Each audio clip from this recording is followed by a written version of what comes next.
உங்களோட மூட்டு வலி குறையவே இல்லைங்களா? உங்களுக்கு தட்டை பாதம் இருக்கா? அதாவது இந்த மாதிரி நீங்க பாதத்துல வெயிட் போடாதப்போ உங்களுக்கு குழி இருக்கும்.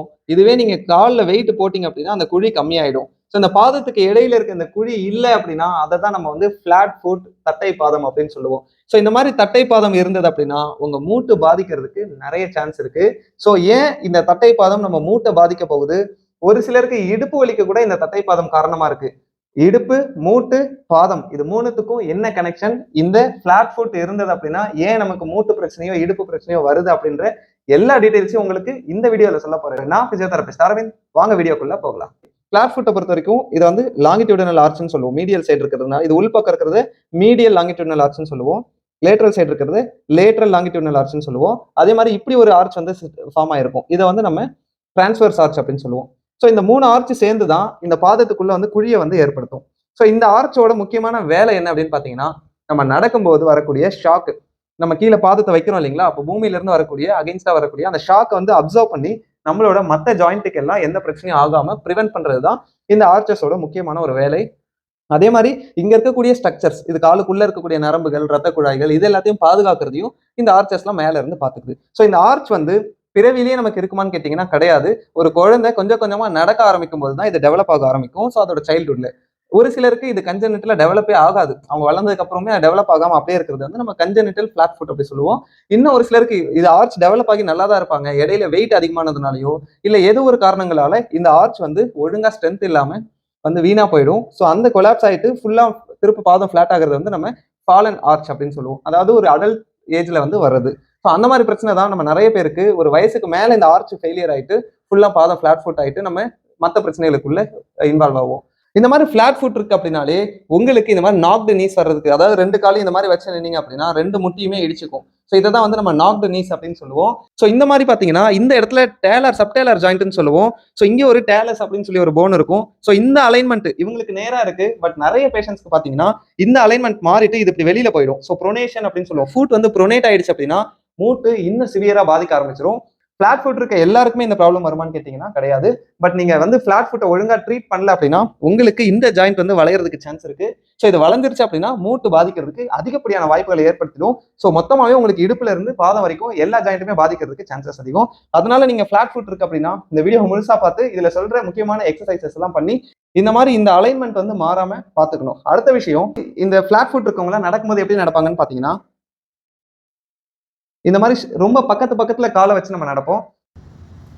இந்த மாதிரி ஸ்டெப் வித்து, அதாவது 2 காலுக்கு இடையில இருக்கக்கூடிய அந்த வித்து கம்மியா இருக்கும் போதுமே இந்த நாக்டு நீ பிரச்சனை பிளஸ் வந்து இந்த பிளாட் ஃபுட்டோட அந்த ப்ரொனேஷன் சொல்லுவோம், அதாவது இந்த பாதம் ஒரு சைடா திரும்புறது, இந்த ப்ரொனேஷன் ஃபுட் ப்ரொனேஷன் வந்து சேஞ்ச் ஆயிடும். ஸோ இந்த ப்ராப்ளம் அதிகமாகிறதுக்கு இந்த மாதிரி நீங்க நடக்கிறது ஒரு பெரிய பிரச்சனை. இதுக்கு நீங்க சிம்பிளா கொஞ்சம் வைடா கால் வச்சுக்கோங்க. ஸோ வைடா வச்சுட்டு நடந்தீங்க அப்படின்னா மேக்ஸிமம் ஃபுட் வந்து ப்ரொனேட் ஆகாது, சுப்பினேஷன்லேயே இருக்கும். அதாவது பாதம் அப்படி முன்னாடி கவுங்காம வெளிப்பக்கமா திரும்பி இருக்கும். ஸோ இது ஒரு பெரிய சொல்யூஷனா உங்களுக்கு இருக்கும். ஸோ இதை வச்சுமே நீங்க மேல இருக்கக்கூடிய முட்டி இடுப்பெல்லாம் பாதிக்காம நீங்க காப்பாற்ற முடியும். அதே மாதிரி இன்னொரு பிரச்சனையுமே இந்த ஆர்ச் அப்புறம் இந்த பிளாட் ஃபுட்டுக்குள்ள எல்லாம் அதிக பிரச்சனை கிரியேட் பண்றது என்னன்னா இந்த டோ பால் வந்து நம்ம டோவோட இந்த பால் வந்து வெளியில போயிடும். ஸோ இந்த கட்டை விரல் வந்து இப்படி போயிட்டு இப்படி திரும்பி இப்படி நிற்குங்க. ஸோ இப்படி நிற்கும் போது இந்த பால் மட்டும் வெளியில வந்துடும். இந்த மாதிரியும் நிறைய பேருக்கு இருக்கும். ஸோ அப்படி இருந்தாலுமே இந்த ஒரு பிளாட் ஃபுட் பிரச்சனை வந்து பெருசாகிறதுக்கு சான்ஸ் இருக்கு. இப்போ உங்களுக்கு இந்த பிளாட் ஃபுட் அப்படின்னா என்னன்னு புரிஞ்சிருக்கும். இது எந்த வகையில எல்லாம் சேஞ்ச் ஆகும் அப்படின்றது புரிஞ்சிருக்கும். அதே மாதிரி இது எப்படி முட்டியை வந்து பாதிக்குது அப்படின்றதும் புரிஞ்சிருக்கும். ஸோ இந்த விஷயங்களோட நீங்க இப்போ புரிதலோட நீங்க இப்போ நான் அடுத்து சொல்லக்கூடிய சொல்யூஷன்ஸையும் எக்ஸசைசஸையும் பண்ணீங்க அப்படின்னா இன்னுமே உங்களோட மூட்டு பிரச்சனை சரியாகிறதுக்கு வாய்ப்புகள் அதிகமாகும். வாங்க இதுக்கான சொல்யூஷன்ஸ் என்னென்ன அப்படின்றத பார்க்கலாம். மெயினா பிளாட் ஃபுட்டோட எண்ட் ஸ்டேஜ் வந்து ஓவர் ப்ரொனேஷன் அப்படின்னு சொல்லுவோம். இந்த ஓவர் ப்ரொனேஷன் டைம்ல தான் நமக்கு ப்ராப்ளம் ஸ்டார்ட் ஆகுது. ஸோ அதை நம்ம கண்ட்ரோல் பண்றதுக்கு ஃபர்ஸ்ட் வந்து ஆர்த்தோட்டிக்ஸ் யூஸ் பண்ணணும். அப்படி இல்லைன்னா ஆர்ச் வச்ச ஷூ இல்ல செருப்பை வந்து யூஸ் பண்ணணும். இதை யூஸ் பண்ணீங்கனாலே மேக்ஸிமம் உங்களுக்கு இந்த ப்ராப்ளம் கண்ட்ரோல் ஆக ஆரம்பிச்சிடும். விரலுக்கு இடையில விட்டு பிடிக்கும் ஸ்லிப்பர்ஸ் வந்து யூஸ் பண்ணாதீங்க. ஏன்னா விரலை டைப் பண்ணும்போது பனியன்ஸ் அப்படின்னு சொல்லுவோம். அதாவது நம்ம கிரேட் டோவோட அந்த டோ பால் வந்து வெளியில வந்துடும். இந்த மாதிரி ஸ்லிப்பர்ஸ் யூஸ் பண்ணீங்கன்னா அது இன்க்ரீஸ் ஆகும். ஸ்லிப்பர்ஸ் யூஸ் பண்ணாம டோ பாக்ஸ் பெருசா இருக்க ஷூ போடுங்க. அதே சமயம் இந்த பனியனை கண்ட்ரோல் பண்றதுக்குமே நம்ம ஃபிங்கர்ஸ்க்கு இடையில வந்து செப்பரேட்டர் சிலிக்கான்லேயே வந்து வருது, அது அமேசான்லேயே கிடைக்குது. அந்த மாதிரியான செப்பரேட்டர்ஸ் டோ செப்பரேட்டர்ஸ் யூஸ் பண்ணி டோஸ்க்கு இடையில போட்டுக்கோங்க. முடிஞ்சா உங்களுக்கு எந்த டிஸ்கம்ஃபர்ட்டும் இல்லை அப்படின்னா நைட்டு நீங்க தூங்கும்போது கூட அதை போட்டுக்கிட்டே தூங்கலாம். இந்த மாதிரி சப்போர்ட்ஸையும் தாண்டி நேச்சுரல் சப்போர்ட்டர்ஸ் அப்படின்னு சொல்றது என்னன்னா நம்மளோட பாதத்தை சுத்தி இருக்கக்கூடிய மசில்ஸ், ஆங்கிளை சுத்தி இருக்கக்கூடிய மசில்ஸ், இதுதான் நம்ம நேச்சுரலாவே நம்ம பாதத்துக்கும் ஆங்கிளுக்கும் சப்போர்ட் கொடுக்குது. ஸோ அதை நம்ம எப்படி ஸ்ட்ரென்தன் பண்ணலாம் அப்படின்றத இப்போ பார்த்துடலாம். எக்ஸசைசஸ்க்கு முன்னாடி ஃபர்ஸ்ட் வந்து நம்ம இந்த ஜாயின்ஸுக்கு எல்லாம் சின்னதா அசைவு கொடுத்து அதை மொபிலைஸ் பண்ணிக்க போறோம். அது எப்படின்னா ஒவ்வொரு ஃபிங்கர்ஸா மடக்கி நீட்டுங்க. 10 முறை ஒவ்வொரு ஃபிங்கர்ஸையும் ஒண்ணொண்ணா மடக்கி நீட்டுங்க. ஸோ அந்த மாதிரி ஒவ்வொரு ஃபிங்கர்ஸையும் நீங்க 10 முறை மடக்கி நீட்டிட்டு அடுத்த இதை நம்ம பண்ணிடலாம். இந்த மாதிரி ஒவ்வொரு விரலையும் மடக்கி நீட்டிக்கணும். ஸோ 10 முறை நல்லா மடக்கி நீட்டிட்டீங்க அப்படின்னா இந்த ஜாயின்ஸ் எல்லாம் கொஞ்சம் ஃப்ரீ ஆயிடும்.